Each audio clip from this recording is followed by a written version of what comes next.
اور ساتھ ساتھ اگر آگے چل کے کوئی آئینی بحران پیدا ہوتا ہے تو مل کر اس مسائل کا حل نکالا جائے. نہیں، یہ تو انتخابی اتحاد ہے نا، انتخاب سے پہلے تو میں انتخابی اتحاد بنتا ہے، اور سندھ میں ظاہر پیپلز پارٹی کے خلاف ہی آپ کا اتحاد بنا ہے.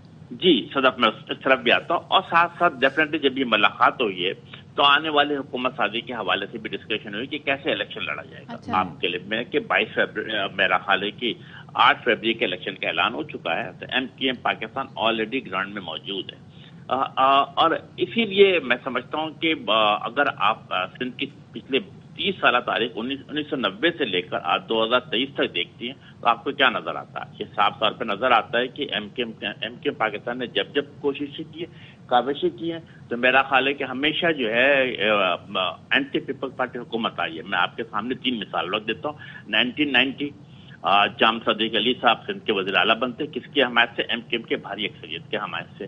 آپ 1996 دیکھ لیں، پاکستان مسلم لیگ نون کے وزیر اعلیٰ بنتے لیاقت جوتی صاحب، کس کی حمایت سے؟ MKM کے حمایت سے. اور پھر 2003 اور 4 میرا خیال ہے صدف آپ کو بھی اور اشفاق آپ کو بھی یاد ہوگا کہ MKM کے 55 سے زائد صوبائی اسمبلی کی سیٹ تھی اور MKM پاکستان نے ارباب رحیم کو وزیر اعلیٰ سے بنایا تھا. پرویز مشرف صاحب کا ٹائم تھا نا وہ تو.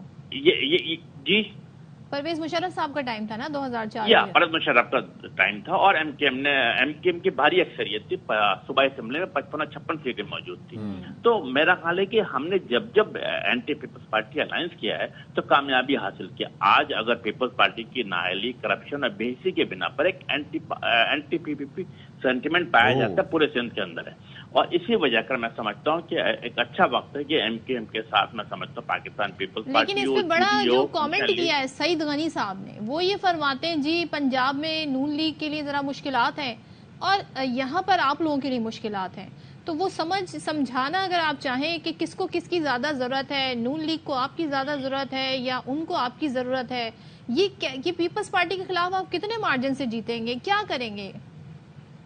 دیکھیں میرا خیال ہے کہ ٹریک ریکارڈ دیکھ لیتے ہیں. ٹریک ریکارڈ کیا ہے کہ پچھلے 30 سالوں میں جب سندھ کے شہری علاقوں میں سندھ میں الیکشن ہوتا تو شہری سندھ میں MKM بھاری اکثریت سے کامیاب ہوتی چلی آ رہی ہے. ساتھ ساتھ صدف آپ کو یہ بھی دیکھنا ہوگا کہ اگر MKM شہری سندھ کے ساتھ ساتھ دیہی سندھ میں بھی اپنے امیدوار کو کھڑا کرتی. اگر آپ ٹنڈو والا یار دیکھیں گے، ٹنڈو جام دیکھیں گے، آپ جیکم آباد دیکھتے ہیں، شکارپور دیکھتے ہیں، تو ان علاقوں میں بھی MKM کے نامزد کردہ امیدوار جو پتنگ کے الیکشن پہ لڑ رہے ہوتے ہیں وہ بھی 30,000 32,000 اور 22,000 ووٹ حاصل کرتے ہیں. اس کا مطلب کیا ہے کہ MKM کا ووٹ بینک ان جگہوں پر موجود ہے. اور اسی لیے MKM پاکستان سمجھتی ہے کہ اگر ہم ایک براڈر جسے کہتے ہیں الیکشن ایڈجسٹمنٹ کرتے ہیں تو اس کو نہ صرف دوسری سیاسی جماعتوں کو زیادہ فائدہ پہنچے گا. لیکن امین صاحب ایک چیز مجھے یہ بتائیے گا کہ چلیں آپ کا موقف تو یہ ہوا کہ آپ نے کہا کہ چلیں پیپلز پارٹی نے ٹھیک پرفارم نہیں کیا اور سندھ میں ان کی پرفارمنس اچھی نہیں رہی. اچھا، آپ کی اپنی جماعت کا معاملہ یہ تھا کہ جب تک وہ مختلف فریکشنز میں ڈیوائیڈ تھی تو اس کو عوام کی تائید حاصل نہیں تھی اور ایک اور تائید تھی وہ بھی حاصل نہیں تھی. اب چکر یہ ہے کہ یہ آپ کی جماعت متحد تو ہو گئی ہے لیکن نون لیگ کی اگر بات کریں تو ان کے اوپر یہ الزام ہے کہ PDM کی گورنمنٹ میں زیادہ شیئر ان کا رہا اور انہوں نے اتنا زیادہ عوام کے لیے کچھ نہیں کیا. تو آپ کو نہیں لگتا کہ آپ بھی ظاہر ہے کہ اس حکومت کا حصہ رہے تو پبلک بیک لیش آپ پہ بھی آ سکتا ہے؟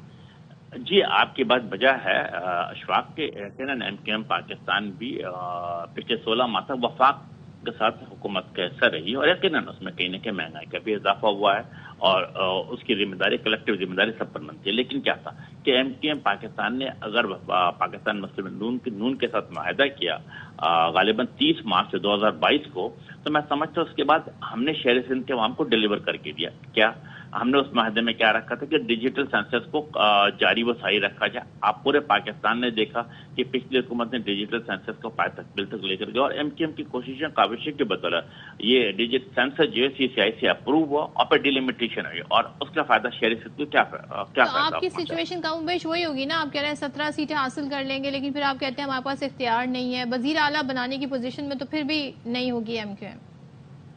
دیکھیں اس دفعہ مطلب ہم وزارت کی بات نہیں کریں گے، مشاورت کی بات نہیں کریں گے، بلکہ ہماری خواہش ہوگی کہ جن مسائل کو ہم نے پچھلے چند سالوں سے ہائی لائٹ کرتے چلے پہلے ان مسائل پہ بات ہو. اور اگر ہم نے بڑے میاں صاحب سے ملاقات کی تو اس کے اوپر بھی کیا کیا ہم نے کلیکٹیو سوچ کو اپنانے کی کوشش کی کہ جو ترقیاتی کام اگر لاہور میں ہوتے ہیں اور اسی طریقے جو بینیفٹ اگر پنجاب کو اور KPK کو ملتا ہے وہی بینیفٹ سندھ کے ساتھ ساتھ کراچی کے عوام کو ملنا چاہیے. کراچی ٹھیک ہے، تھینک یو سو مچ امین الحق صاحب.